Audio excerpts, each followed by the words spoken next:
If you're a small business owner, you already know what it takes to keep everything moving. You're juggling customers, invoices, and about 100 decisions every day. Thankfully, taxes don't have to be one more thing on that list. With Intuit TurboTax, you can get your business taxes done for you with a full-service expert. TurboTax matches you with your dedicated tax expert who knows your industry, understands your business write-offs, and gives you the personalized advice your business deserves. Upload your documents right in the app, hand everything off, and still feel like you're in the loop the whole way through. You can even get real-time updates on your expert's progress right in the app, which makes it so much easier to stay on track. And you can get unlimited expert help at no extra cost, even on nights and weekends during tax season. Visit TurboTax.com to get matched with an expert today. Only available with TurboTax full-service experts. This is Mike Volo of Lexicon Valley. And I'm Bob Garfield. Are you one of those people who sometimes uses words? Do you communicate or acquire information with, language? Hey, us too. So join us on Lexicon Valley to chew over the history, culture, and many mysteries of English, plus some wisecracks. Find us on one of those apps where people listen to podcasts. Global tension doesn't start with weapons. It starts with narratives.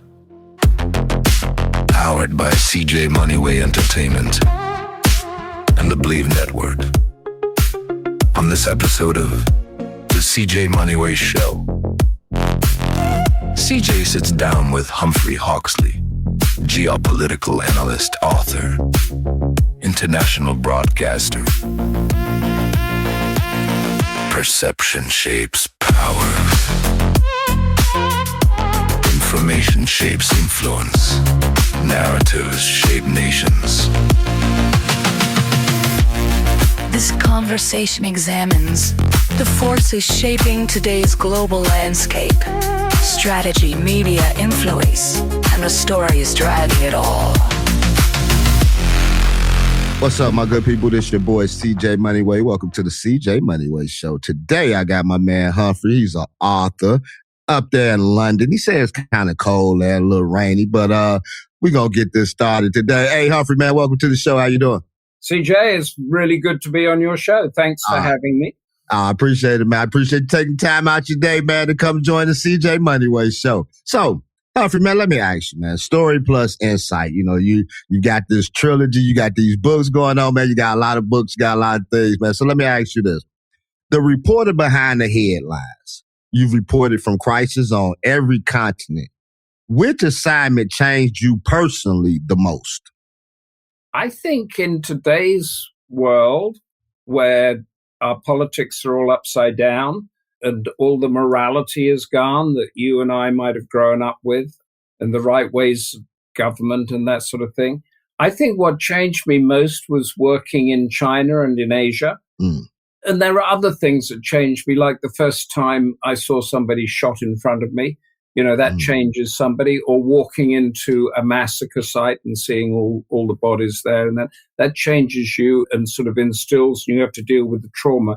But in long-term thinking, in trying to understand how the world works, how wealth is distributed, how politics works, it was being in Asia and in China that I understood. And the reason, CJ, I understood it is that in the West, as we say, in Washington and New York and London and places like that, we have been set for 30, 40 years in the way we think the world should be run. Mm-hmm. And in that 30 or 40 years, there have been other countries coming up, South Africa, Nigeria, Brazil, China particularly. And they haven't quite agreed with what we've been telling them. Mm-hmm. And now we're getting to a stage where everything seems to be falling apart a bit.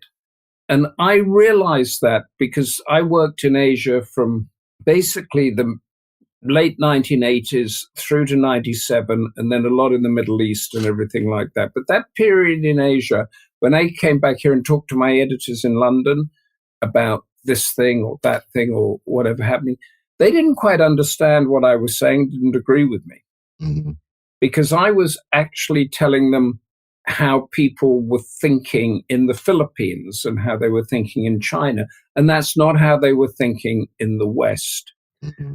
And I'll tell you why. It came home to me when we went into Afghanistan, which was understandable after 9/11. But then when we went into Iraq, and you thought you could just strip away a dictator and everything would fall into place and be absolutely fantastic. Well, when one of my first assignments was in the Philippines, where they stripped away a dictator called Ferdinand Marcos, put him on a plane to Hawaii. And during my year or so there, I covered 7 or 8 coups d'etats, where the military or other people tried to overthrow the government. And that set me in a sort of thing. So well, Iraq's not going to work. Afghanistan, as we know, didn't work. Then we had the Arab Spring. That didn't work. And because, all of these think tanks and universities, Yale, Harvard, Oxford, Cambridge, and all these brilliant minds there, and they don't get a really, really simple thing, that it takes time to build something that works. Mm. And you can't just anyway, I've talked for too long. No. Hey, you shoot nuggets. You know what I'm saying? Like you say, there's certain things that we don't know or don't understand because we just don't have the insight. And so when somebody comes through with some insight that we don't have, man, I'm all ears. Let me ask you this though, Humphrey, on that. Not, I don't want to get too deep into it or whatever, but like you say, Afghanistan, it didn't work. The Philippines, it didn't work. With this that just happened in Venezuela, do you think that's going to work? Well, I mean, that's a really interesting one because, whenever you have these big stories in these countries, dictator falls or whatever, you tend to get lots of reports coming out of there for months on end of how it's going. Have you seen anything about what's happening in Venezuela? No, not really. We haven't got a clue what's going on there. I mean, I've heard some things where they say, they tired of taking orders from D.C. or whatever, but behind the scenes, like you say, really don't know what's transpiring. I mean, we know more about what's going on in Iran at the moment than we do about what's going on in Venezuela. Ain't that, son? Do I think it will work? I think it won't be a complete disaster like Iraq. It's a sort of place, Yeah. Take it from a man that it covered every continent. And don't match your wits against Humphrey's wits, man. I think I'm going to come out on Humphrey's side. Because I don't know if people went all around the globe, just reporting stuff like this and the insight and the knowledge that you have, man. I'm glad that you brought it on the CJ Moneyway Show. And so let me ask you this, Humphrey, man. Can you share a moment where being on the ground reveals something that never made the headlines? Oh, a lot. I mean, as a reporter, you are frustrated about how much you cannot say and cannot tell. And for 2 reasons. One is that the slot that you've got to tell the news is, so if a bomb goes off, okay, and there are a number of people killed. You report that the bomb goes off, there's a number of people killed, and what people are saying about it, you might have the pictures of that. But you also know why that bomb went off and what was probably going through the minds of the people that set that bomb off. And if you lay that out, that might be quite a reasonable thought, but that won't go into the news report. A lot of my earlier stuff that I did, back in the 90s and that, the reason I first started writing books was to put down these bigger themes that come out of these things that happen. So you think President Putin goes into Ukraine, and that's a really dreadful thing to do. And what he's doing there is absolutely horrific. But do we ever think why he's doing it? Or do we try to explain why Russia is doing it? And then getting back to what we were saying before is that we had, what was it, a couple of weeks ago, that America was going to invade a European nation called Greenland. And that would have broken up all the, various things that keep us safe, or we think keep us safe. But I don't think we ever got from that. It's off the front pages now as to why America wanted to invade Greenland. And this is why the news, CJ, sort of because you see a flash of something and a flash of something and a flash of something, and you never quite know what's beneath either that pretty dress or that dark dress that the people are wearing. You never get to meet them. You never get anything like that. And then we move on. So now we don't know what's happening in Greenland. We're somewhere else. I don't know, where are we at the moment? We're in Minneapolis, aren't we? Yeah.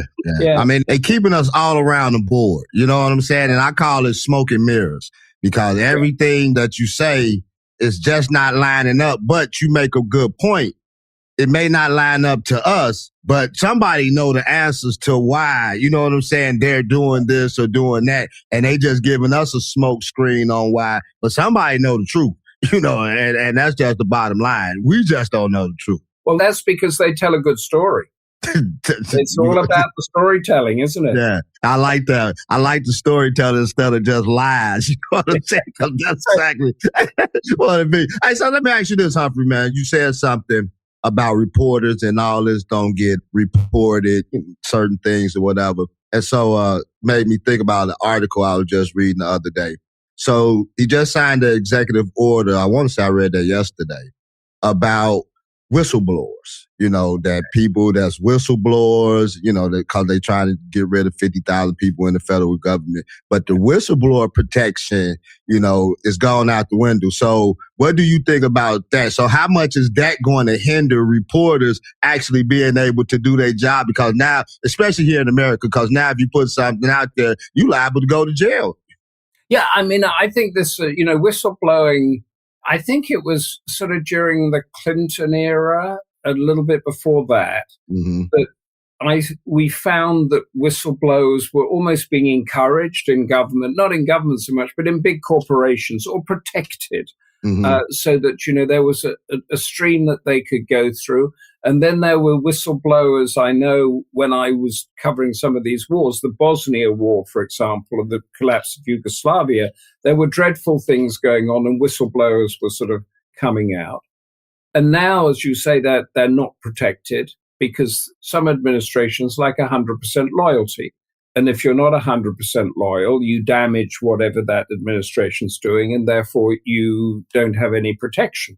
I think the whole element at the moment that's going on in the United States, to a certain extent here in Europe, is actually changing the game for how journalists operate. I don't think in the States you have a constitutional right to report, and that's being dented and damaged if you're afraid that that's happening.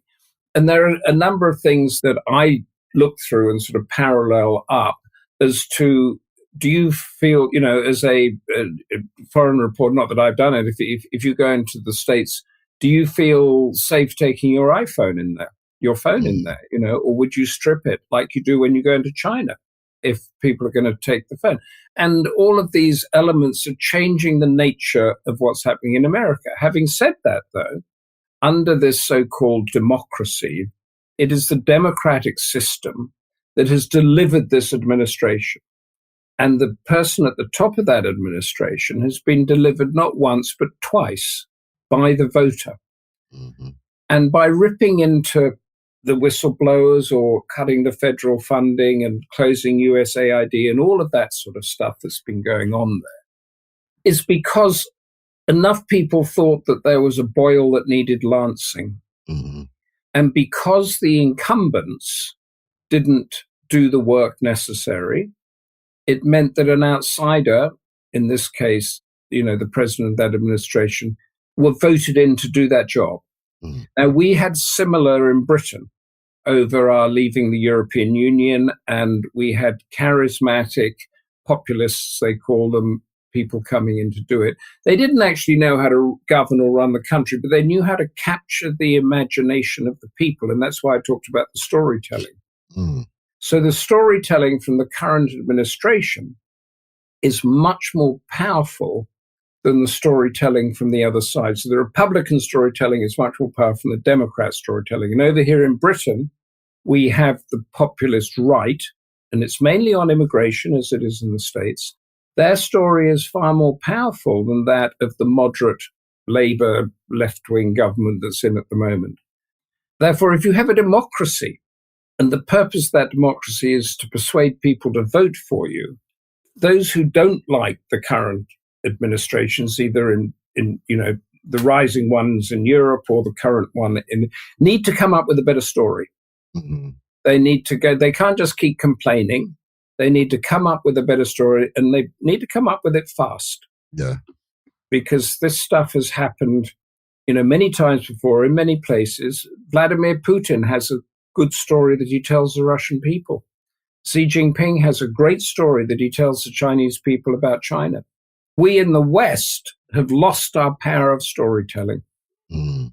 I mean, that right there is powerful in itself. It gives you a whole different insight, because, I don't want to get into it, but yeah, that's deep. And so let me ask you this, man, storytelling. And it's because they're telling the people what they want to hear. You know what I'm saying? And then in the same sense, a lot of them take on the same mentality because they feel the same way about certain things. And so the more and more you push this, whether it's, come on, man. Some of y'all know that a lot of this is lies. You know what I'm saying? And what they doing, because it's not just affecting, these people or whatever. And a lot of people that voted, it's affecting y'all too now. But see, a lot of people didn't know that it was going to affect them. They just thought it was going, this certain people or whatever. But then come to find out, no, it's much deeper than that. Yeah. I mean, it's much deeper than that. And I just think, yeah, it is. And we had a politician here in Britain, and he failed. He was standing up in our parliament the other day saying that there should be a law put in place to stop politicians from lying. So that if you're caught out lying, he was completely voted down because have you ever met a politician who doesn't lie? Come on, man. So, it just shows how people are struggling, because when we did what we call Brexit, which is that our leaving the European Union, it was a referendum. Uh-huh. And we now know that what was told to the voter was lie after lie after lie by the people that wanted to leave the European Union. And that choice has made us poorer.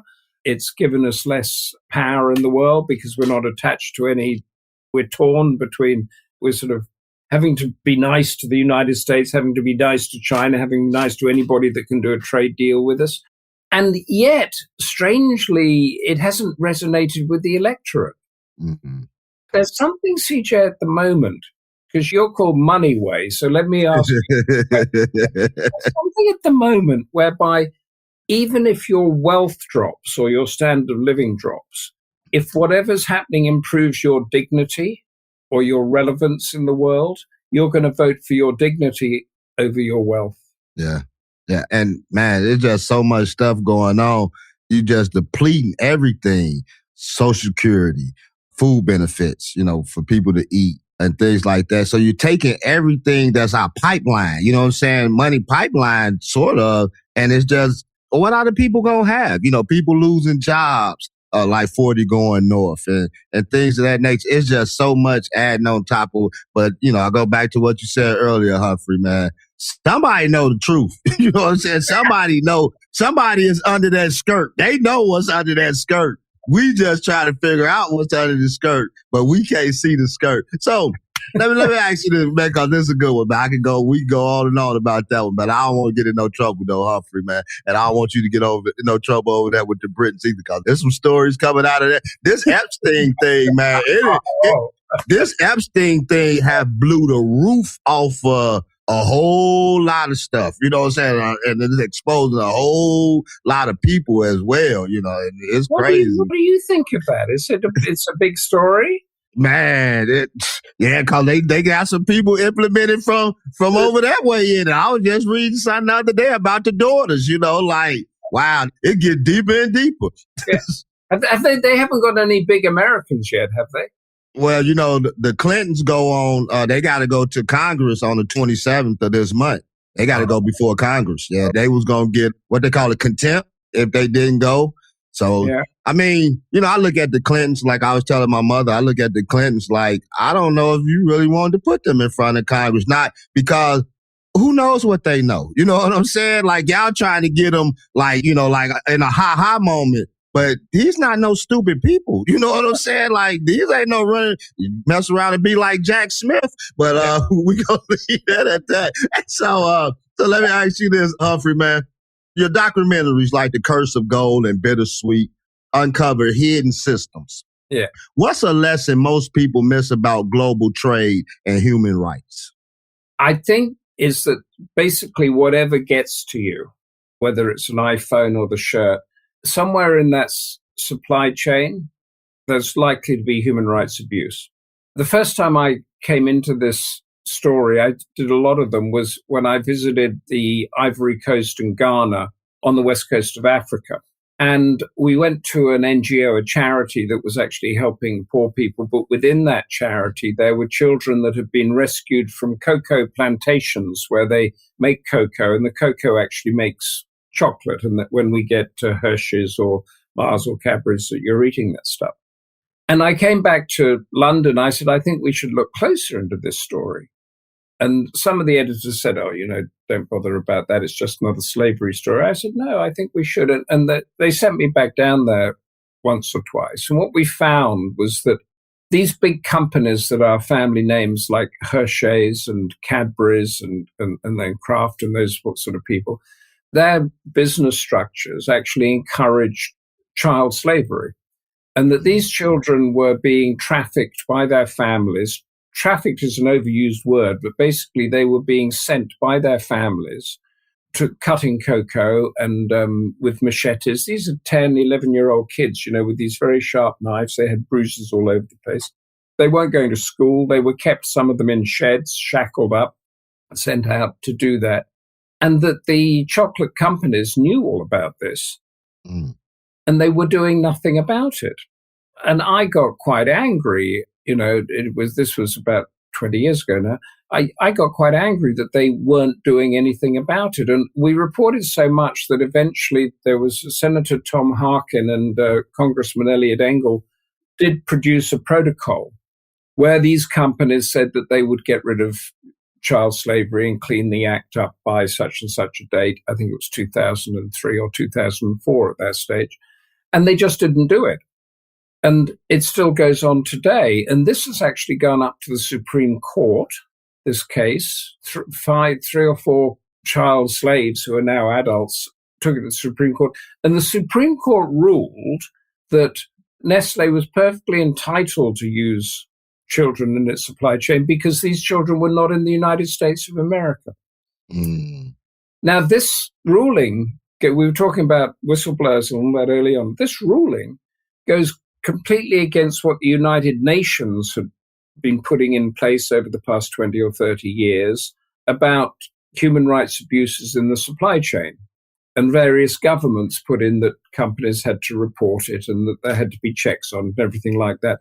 But now with the way that the US is going on this, is that this is being ripped away. So the countries that sort of oversee this, I've done Paraguay, I've done India, I've done Indonesia, Africa, lots of stuff in Africa. I think that now companies and the middle people and the organized crime in that will feel that they can do it. They can resurrect again any sort of human rights abuse in their supply chains because there is not going to be, the granddaddy of the United States coming down on them to check it out. There ain't gonna be no consequence. Yeah. So I think when, there's a lot of stuff, you have it here, we're getting it here about historic slavery and whether Britain should pay reparations for historic slavery. And I say to these people who are putting a lot of energy into that, I said, this is all in the past. Can you not put your energy and concentration into stopping modern day slavery? What's actually happening now? Yeah. I don't get much traction with that, CJ, because it's too difficult. It's quite easy to try to change history. It's too difficult to actually change what's going on at the moment. You know what you saying that you was talking about, you made me think about something with the kids. You say they wasn't going to school, they was being shackled and things of that nature. So just let me ask you this question real quick. With taking away education, you dismantling education on every level. You know what I'm saying? You just dismantled the whole education system, which, that's what our kids learn from. That's something that we went through to school to get an education. So when you dismantle that, in your thoughts, where you think that that's taking us? You know what I'm saying? Because I'm looking at it as if you don't have any education, then what you going to do? You're going to be a slave to the system. And so in the way that things going, it's like they're taking us back to the 1950s, the 1960s. You know what I'm saying? To where you're going to have to depend on, because it's only going to be the elite that's going to be striving, and everybody else is going to be, struggling and hunting. So you're going to have to do what you have to do, just like they say jail is a form of, like free labor, where people, they go work on roads and things of that nature. And I don't want to get into it, but they say how jail is, people make big money off of people being in jail by the beds and the cells and things of that nature. So with the education part, what just your thoughts, Humphrey, man? Where you think we going with that? Well, the less people are educated, the less they can think for themselves, the less they can make decisions, the less they can understand their own individual power. And that means, just as you said, that means that the elite has got more control over them. Mm-hmm. There are various graphs that have been done, CJ, about this. Haile Selassie the Ethiopian king, was quite clever on this. He said, when you have your monarchy and your very poor people, you're in a very good place, because the poor people are too hungry to rebel and to think about to do anything except get food. If you educate them and feed them, they have the energy and the mind to think for themselves. And that's when you start getting a problem. Mm-hmm. And I think there was another report done that was quite interesting some years back at Oxford University, that if you have a GDP per capita of, I think it was below $2,000 a year, then it is too dangerous to implement full democracy. Mm-hmm. But if you then go above that, i.e. people are better fed and better educated, then it's dangerous not to give the people some sort of say in their government. Mm-hmm. So the more you strip away in education, another element into that is the religion. So you can instill religion into communities, and then you can also control them through the religion. Mm-hmm. So there are all these elements of control. But I mean, what I've learned in my reporting on the big events that, have happened, like the Berlin Wall coming down or the Iraq wars or and that sort of thing, is that you can have all these advisors and all these think tanks and everything like that I mentioned, all these papers and all these documents and all these facts, but the key decisions. If you're a small business owner, you already know what it takes to keep everything moving. You're juggling customers, invoices, and about 100 decisions every day. Thankfully, taxes don't have to be one more thing on that list. With Intuit TurboTax, you can get your business taxes done for you with a full-service expert. TurboTax matches you with your dedicated tax expert who knows your industry, understands your business write-offs, and gives you the personalized advice your business deserves. Upload your documents right in the app, hand everything off, and still feel like you're in the loop the whole way through. You can even get real-time updates on your expert's progress right in the app, which makes it so much easier to stay on track. And you can get unlimited expert help at no extra cost, even on nights and weekends during tax season. Visit TurboTax.com to get matched with an expert today. Only available with TurboTax full service experts. The Bleacher Report app is your destination for sports. Right now, the NBA is heating up, March Madness is here, and MLB is almost back. Every day there's a new headline, a new highlight, a new moment you've got to see for yourself. That's why I stay locked in with the Bleacher Report app. For me, it's about staying connected to my sports. I can follow the teams I care about, get real-time scores, breaking news, and highlights all in one place. Download the Bleacher Report app today so you never miss a moment. Real talk. There's a lemon-shaped toy making women text their friends at 2 a.m. screaming, "You have to get this." Meet Lem by Hello Nancy. Every 25 seconds, someone discovers Lem. With 500,000 customers and a 4.7-star rating, people call it toe-curling and mind-blowing. That's exactly why it's all over social media. Don't let the cute design fool you. With 12 intensities, Lem is waterproof, whisper quiet, and incredibly discreet. Go to HelloNancy.com for 50% off this Valentine's Day. Once you try it, you'll understand. Going to impact everybody are usually made by 2 or 3 people in a closed room. Mm-hmm. And those people would not have read that stuff. Check out the movement. Family real quick. Lean in. you're listening to this right now, then you already know the Moneyway ain't just a podcast. It's a movement. So make sure you tap into everything we building. It's a Moneyway movement music. New tracks dropping every week. It's the CJ Moneyway Show. Global ranked, purpose-driven voices. Moneyway mindset. Daily inspiration. Real talk, no fluff. You can find it all right now on Instagram, YouTube, and everywhere you stream. Just search out to Moneyway. That's where purpose lives. That's where the next level starts. And that's where we leveling up. Together. Now let's get back to the show. Ain't that something, man? Wow. It gets deeper and deeper. So, let me ask you this, Humphrey, man. Moving to, your radio talk show. Like we said, you've reported from war zones and humanitarian crisis. But in your Care Vision professional talk show, you turn the lenses toward childhood trauma and its ripple effects. What made you pivot into that space? Well, it was a company that I worked for some time.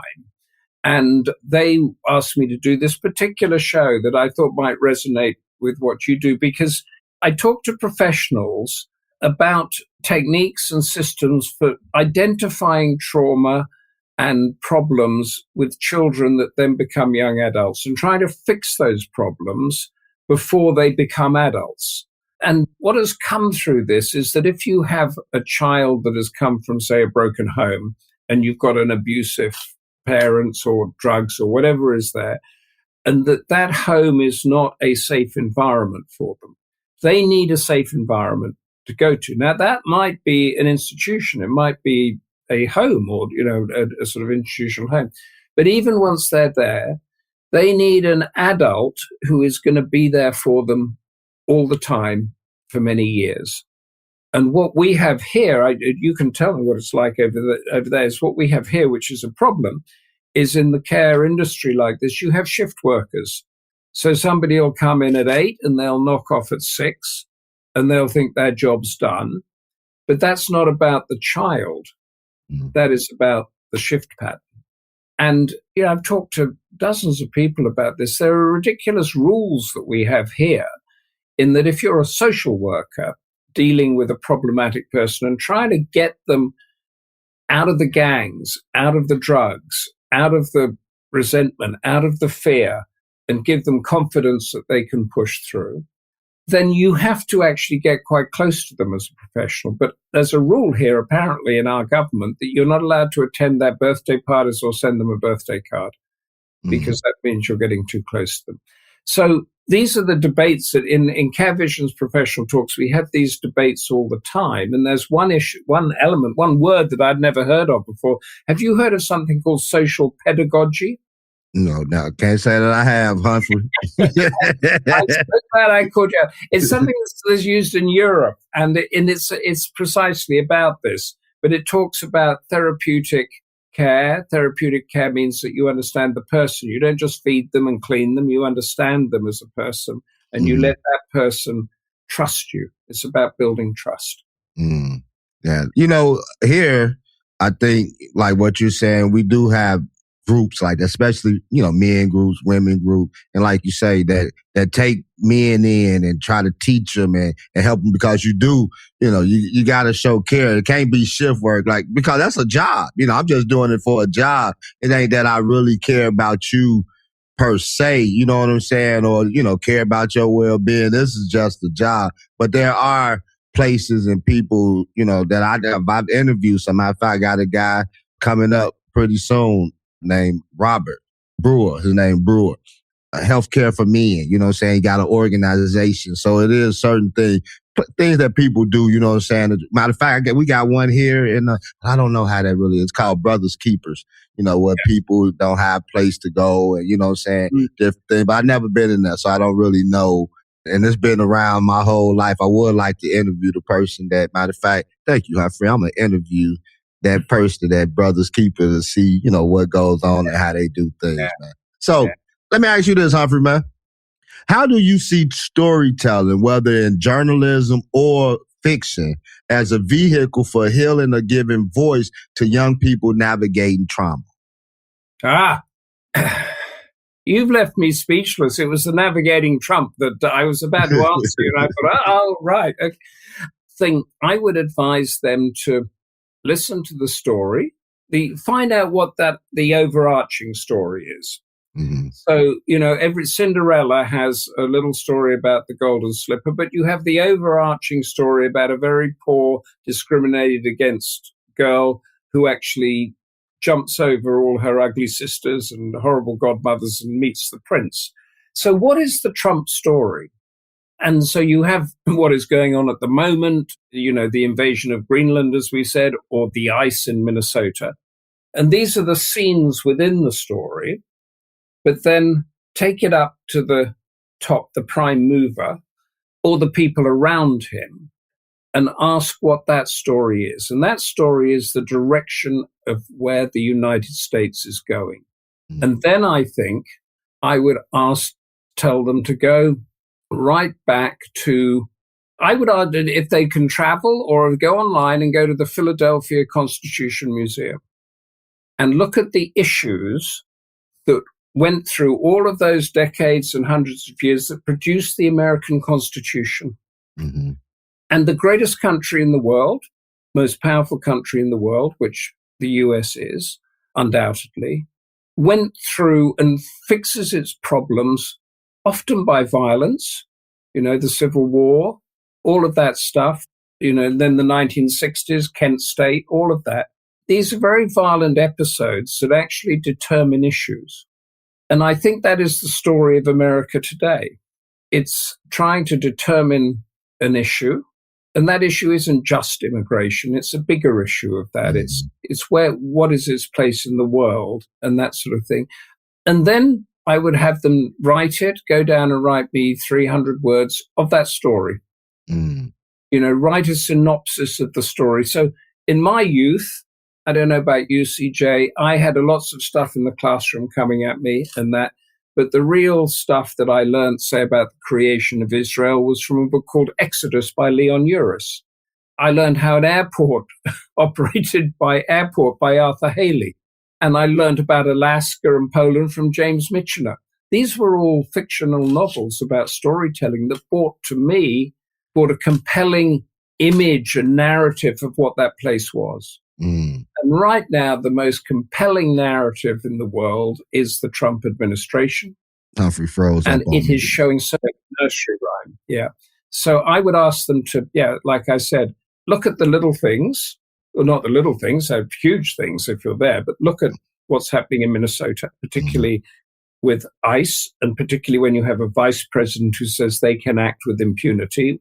What does that mean? Look at a nation that says it's going to invade another nation for its own security, and then track that up to the top. And I would also advise them not to make Trump or anybody either a villain or either a good guy or a bad guy. Mm-hmm. Can I just tell you a little story I got in Liberia, Africa? Or Go ahead. I was doing it. There was an author we had called Graham Greene, and I was tracking a book. He did a book called Journey Without Maps, and I was tracking what he was doing through Sierra Leone and Liberia. And they had a thing there called the Stilted Devil Dancer. And this is some guy that's on stilts, and he's this high, and he's all dressed up and everything. And he comes out in a sort of parade thing around a bonfire in a village in the middle of nowhere. And they do it all over the place. And I said to a guy there, I said, what's your name? He said, my name is Pastor Jacob Smith. This is the middle of Liberia. And I said, you're a pastor? And he said, yes, and we're about to worship the devil. Mm. So I thought, well, that's a contradiction, because the devil is this stilted devil dancer. And as all the drums banged and the music and the flames went up and everything, I said, well, how come you're a Christian pastor and you worship the devil? He said, yeah, but it's different where we are. Mm. He said, the devil or a demon is just somebody with the power. And our job is how to handle that person with the power. And because they are so powerful, they are neither good nor bad. They are just something that has to be handled. Mm. And that stayed with me for a long time, because the amount of time we have, we moralize, don't we? And we have the good guy, Clint Eastwood goes into town and shoots the bad guys and goes out again. Good, bad, and the ugly. The bad and the ugly. Yeah. So we don't have, at that level in Liberia, they don't have the luxury of thinking of good and bad. They have the luxury of how we're going to deal with this thing. Man, that's a good way to think about it, Yeah. Like, it ain't no good or bad. We just got to tackle this situation, you know what I'm saying? Regardless of how it may look, we just got to handle it. We can't say that it's good or bad. I like that. Yeah, that will stick with you. It's going to stick with me. But before we get out of here, man, I got to talk to you about this, Humphrey, man. We got to talk about your books. Your thrillers like Dragon Strike and the Third World War read like geopolitical forecasts. How does fiction help explain truth? I think it's more accessible. I think that a fiction is storytelling. So what I did with those books, they were the first ones I did, some time ago now, is that I looked at the countries that were involved in these geopolitical countries, Russia, China, India, America, Britain, and I treated them as characters in a story, like Red Riding Hood or something like that.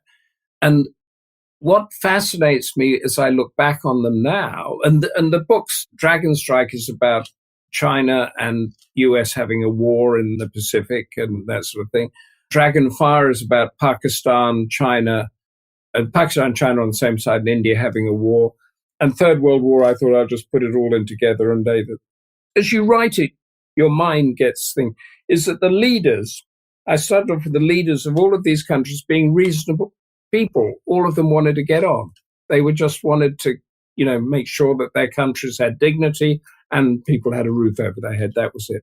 But as the issues escalated, they all got pushed into their respective corners.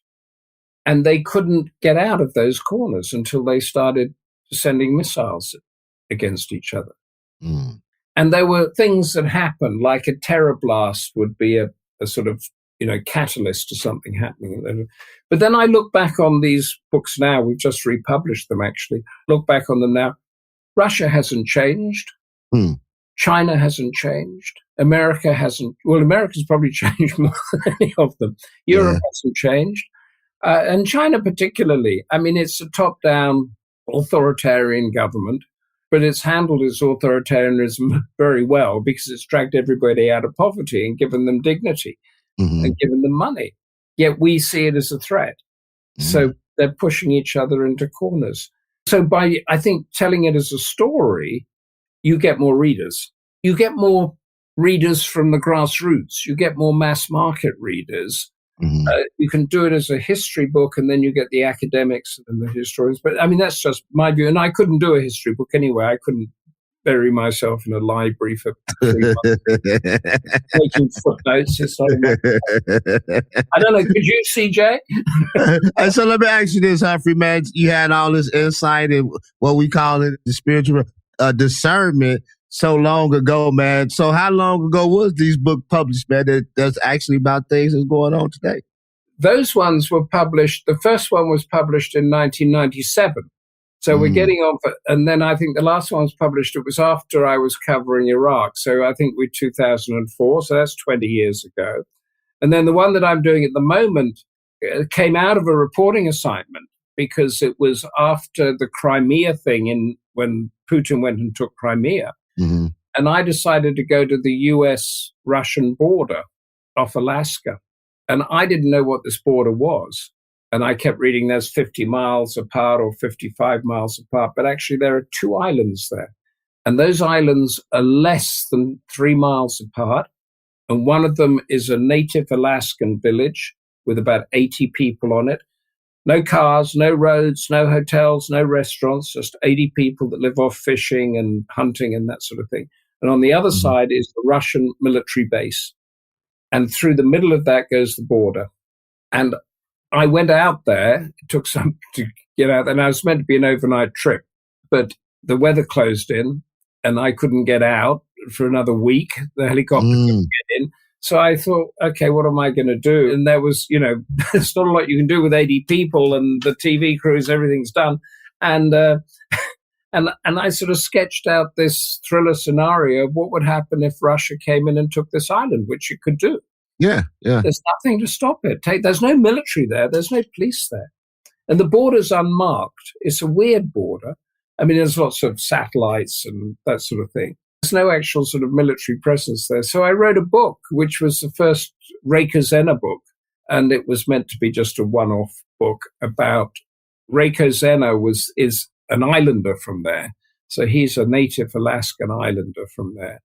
But those guys, the reason I put him is that those guys on that island had joined the Alaska National Guard and had actually been out and deployed in Afghanistan and Iraq. And they were one hell of a lot of fighters. I mean, they knew how, and they also knew how to judge the environment. They can judge weather and all that sort of thing. And that began the series that I'm sort of concentrating on at the moment is the Rekha series. So we've had him there on the US-Russian border. We've had him on the Norway-Russian border. We've had him with Japan, Russia. We've had him anywhere that's cold, CJ. Yeah. You'll find Rekha, yeah. Oh, man. They say some straight warriors. Put me in the mind of the warriors David raised up when he was in that cave, man. You know what I'm saying? Some straight warriors. Get out there and touche.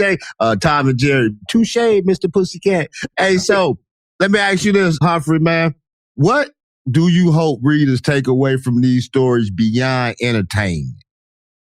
Understanding and moderation, I think. So that is a really interesting question. I mean, I do it because it's what I do.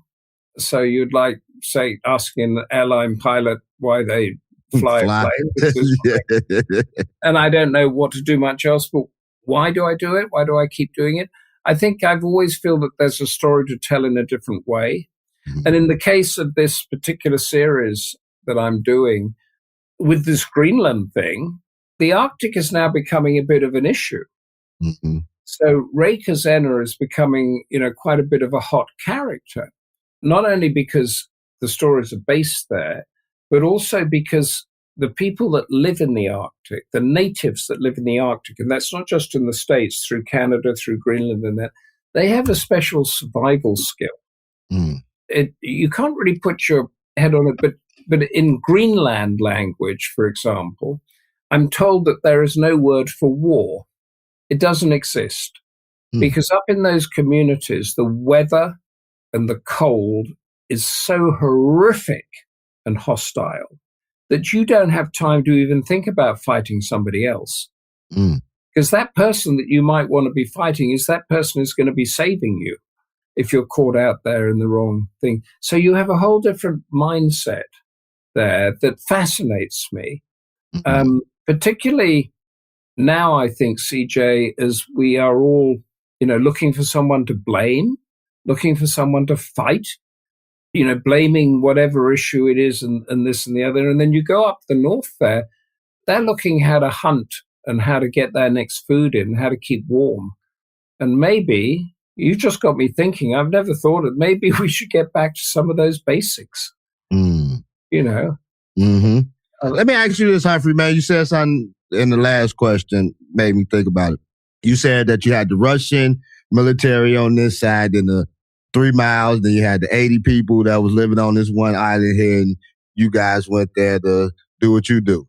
And you said you was only supposed to be there for a day, but the weather got crazy. Just tell me, man, in your own opinion, what was your mindset when you realized that you couldn't leave at that time and that you didn't know when you was going to be able to get out of there? Like, what was the adrenaline rush that you went through besides reading that book? Well, it was, and after the first, you realize the weather's in. And of course, those guys know all about it. So they're not fussed. They had appointments with their families and they were doing this, but it happens to them all the time. And I was saying, can't we get a boat to here, or can't we do this, can't we do that? And they would just say, no, you can't. The helicopter will come when the helicopter can come. Yeah. Oh, man. I don't know how I would have been. Anxiety would have kicked in, like you say. Who's to stop the Russian military from coming in? It is they got guns and everything, and it's just any of y'all, no police or nothing. They could just come overtake us. So I guess it's a mutual respect. It got to be a mutual respect between those lines there. Yeah. Right? Do you remember Sarah Palin, who ran as the vice president? Yeah, I remember. She said once that Americans can see Russia from their backyard. Yeah, I remember that. And she was completely sort of trashed for it. But actually, she was telling the truth. Because I got up every morning and looked out and saw Russia. And that was from Alaska. But tell me this, CJ, because when I was researching this book when I said, supposing the Russians did take this island, I was in Washington at the time. I said, what would America do? Half the people I talked to, who was in at the time? I think it was moving from Obama to Trump at the time. And first Trump, I said, what would America do? Half of them said, they'd just let it go. They will let it go. Now, that's what I believe. What do you think? They just let it go. I would believe they will let it go. Just because you don't want to really get into nothing with Russia on a, small thing like that, because now, things escalating, just like with Venezuela. It's just so much stuff going on because you get different entities being involved, just like with Iran now. You got China involved, you know what I'm saying? Because it's taking a lot of stuff from them. But in my humble opinion, let's let it go. You know what I'm saying? Like we ain't gonna make no big stink out of it, whatever. That's just my personal opinion, Humphrey. So, Humphrey, man, really enjoyed you, bro, man. You brought some very, very valuable insight. Let me ask you this, man, before we get out of here, man. Last question. What's one piece of geopolitical wisdom leaders should carry into the next decade? Understand your enemy. Understand him. I was going to say, the reason I paused there, CJ, is because I was going to say cut a deal. But that, of course, is the Trumpian line, isn't it? So maybe he's right. No, understand why countries and why leaders do things. And if you understand them, then there's less of an enemy. I mean, one of the things I'll sign off on this is that America loses the wars that it starts. And the big wars that it started in recent 50 years or so have been started on false pretenses. The Vietnam War was started on a fabricated event. It never happened. The Gulf of Tonkin. And the Iraq War was started on these weapons of mass destruction, which weren't there. So I would be worried about America starting another war. So as you're a voter, I'm not a voter in America, make sure that doesn't happen. Just don't just go to war with somebody because there's this sort of mob cry that there has to be justice or there has to be something happening. Yeah, because we got big toys, but there's some other countries out there that got big toys too. And, that could be the end of everything. You know what I'm saying? Like everything that we fighting for, even what you're talking about in the Arctic, over there you got Russia, China, from something that I was reading, it's like a canal where the goods and stuff trade, where these people, they move through. So how you just gonna stop some people from going? That's gonna cause friction. You know what I'm saying? And they got big guns too. I'm not ready to die yet. You know what I'm saying? I'm not ready to die. We start talking nuclear weapons and this and that. Weapons, like you say, weapons of mass destruction. Man, that can be the end of the day that we know, man. So, Did you serve in the military at all? No, I didn't. No. That's one thing that I never wanted to be all I can be. Two things I never wanted to do in life, Humphrey. Yeah. One, never wanted to go to jail, so that's why I didn't do some of the things, coming up, because I didn't want to go to jail. That wasn't for me. Yeah. And I didn't want to go to the military. I not just to not fight for, for my country or whatever. That's just something that I didn't want to. I wasn't the type that was going to be pretty good on the front line. I'm sorry. You know what I'm saying? I got anxiety. No, I see you, seeing you there, CJ. I see that Robin Williams movie, Good Morning Vietnam. No, you see me as Muhammad Ali. I ain't going. I interviewed him a couple of times. Oh, yeah? Yeah, he was absolutely great. I interviewed him as a young cub reporter down in Australia. Oh, man, that's cool, man. That had to be the time. The greatest, Muhammad Ali, man. So, Humphrey, man, like I say, man, I really appreciate you coming on, man, giving us this knowledge, man. So, and gave us some things to think about, man. So, if there's anything that you would like to leave us with, man, before we get out of here? Well, if anybody wants to challenge what I've said or have a discussion with it, including you, CJ, just send me an email or Google Humphrey Hawksley. It's up there and you'll find me. And I've got a quick question for you, that the Moneyway, that, you know, the show, because we haven't discussed money much, have we? No. What's the origins of where it came from? Actually, I wrote a book in 2015. Yeah. So when I wrote my book, I had characters, as you were saying, and I did a chapter in the book, and I was doing an interview as if I was on a radio station. And so the interviewer was CJ Moneyway, but I actually was interviewing myself, you know, just telling my story or whatever. And so when I did the CJ Moneyway for the show, and when I started doing a podcast, that name just stuck. And so now it's a household name, man. You know what I'm saying? Who would have known?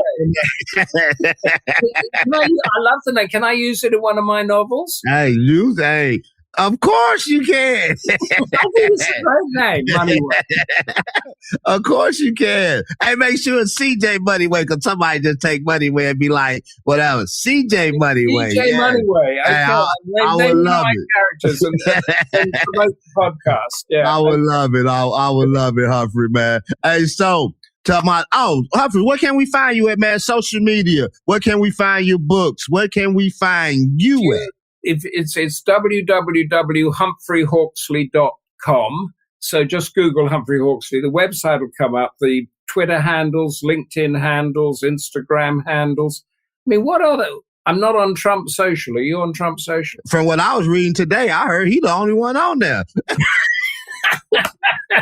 That's just what I read. You know, I just read that today. That ain't come from me. Maybe it's fake news. I don't know. Don't come from me, but that's what I heard.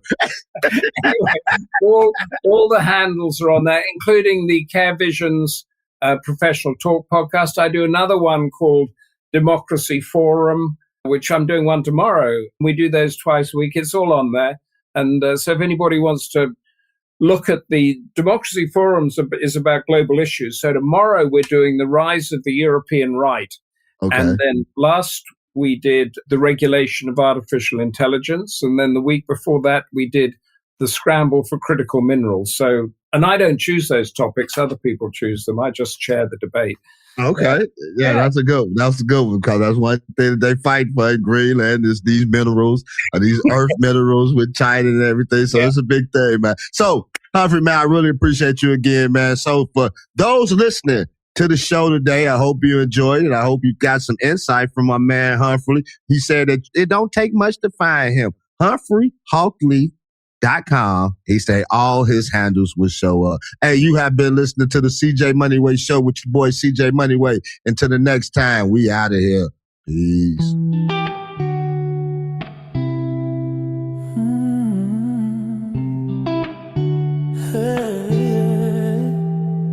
Before you go, let me leave you with this. Every story shared here, it's a reminder that your story matters too. Keep your faith sharp, keep your focus steady, keep your vision clear.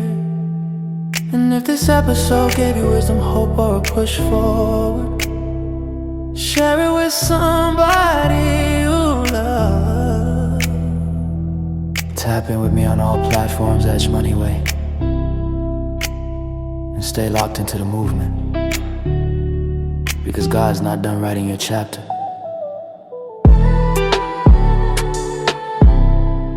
This is the CJ Moneyway Show. Brick by brick, and always Moneyway. Stop. If you know what the rose is, this is for you. And if you don't, listen closer. Meet Lem by Hello Nancy. Yes, it looks like a lemon, but it's anything but innocent. Every 25 seconds, someone discovers Bleav. With 500,000 customers and a 4.7 star rating, women say it's toe curling and mind-blowing. It's whisper quiet and completely discreet, so no one hears a thing and no one knows what it is. Go to HelloNancy.com for 50% off this Valentine's Day. Once you try it, you'll understand. Stop. If you know what the rose is, this is for you. And if you don't, listen closer. Meet Bleav by Hello Nancy. Yes, it looks like a lemon, but it's anything but innocent. Every 25 seconds, someone discovers Bleav. With 500,000 customers and a 4.7 star rating, women say it's toe curling and mind-blowing. It's whisper quiet and completely discreet, so no one hears a thing and no one knows what it is. Go to HelloNancy.com for 50% off this Valentine's Day. Once you try it, you'll understand. Hey, I'm Josh Spiegel, host of the podcast Lunatic in the Newsroom. If you enjoy journalism that drifts into mild panic, wild overthinking, and a guaranteed nervous breakdown, Lunatic in the Newsroom is for you. It's news like you've never heard before. The only newsroom with a panic button. You'll laugh, you'll cry, and gasp in horror as the show spirals completely out of control. It's not just news, it's emotionally unstable. Lunatic in the Newsroom. Listen today. The sun's shining, birds are singing, and all feels right in the world. Until the season changes, and suddenly you lose your motivation to get out of bed. In fact, 1 in 5 people experience some form of depression, no matter the season or time of year. At the American Psychiatric Association Foundation, our vision is to build a mentally healthy nation for all, because we want you to live your best life and be your best you all year round. Please visit mentallyhealthynation.org to learn more. If you like the show, please take a moment to rate, review, and subscribe. It really does help the show to grow. Thank you for listening.